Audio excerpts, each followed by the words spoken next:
Alright, here we have a seat post that was just installed right here. You can tell the difference between the paint and the unfinished right here. So the first thing we need to do is to take this off.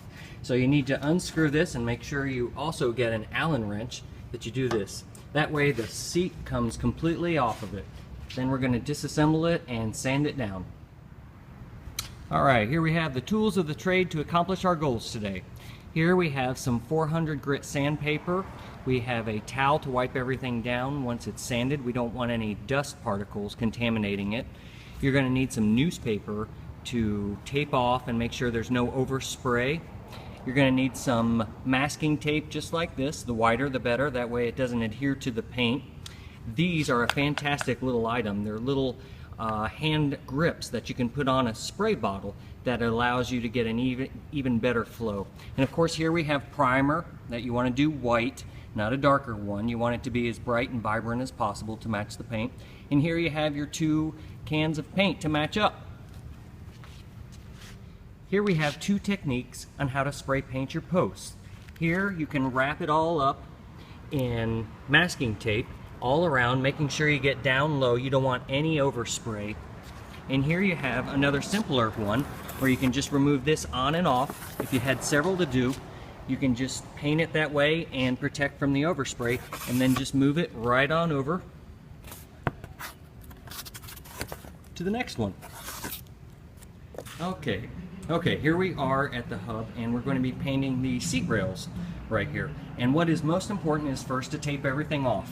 And what is truly important is you always want to get close because you don't want any overspray on the blue. So we're going to take our time and we're really going to cut the corners close to this. That way there's no overspray.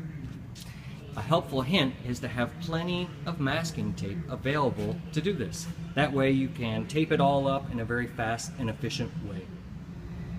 Here we have a properly taped off where everything is covered and there's no overspray. What I did is I took some newspapers and I put some masking tape around them to begin with, and then I just put them over the existing tape. Now we're ready to sand and paint.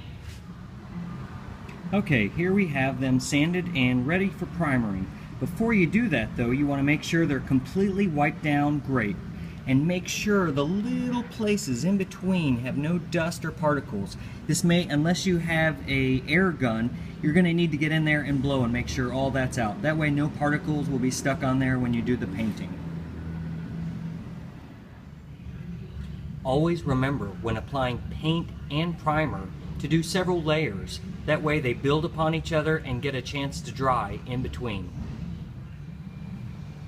Okay, here we have them all sanded and primered and ready for the paint.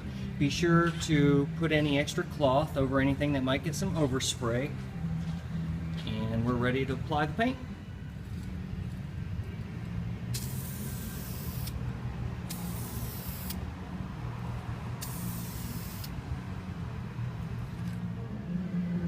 Here we have the finished product. Everything has been finished spraying, and I did put about 7 to 8 coats of the yellow on top of it because you want to make sure that if you get scuffs or anything that there's plenty of layers on top of it. Do be careful not to take off any of the tape or anything until it's completely dry because you don't want to pull it or cause any damage to the paint that you just did. I'm probably going to give it a good 20 minutes and then I'm going to take it all off and put it back together.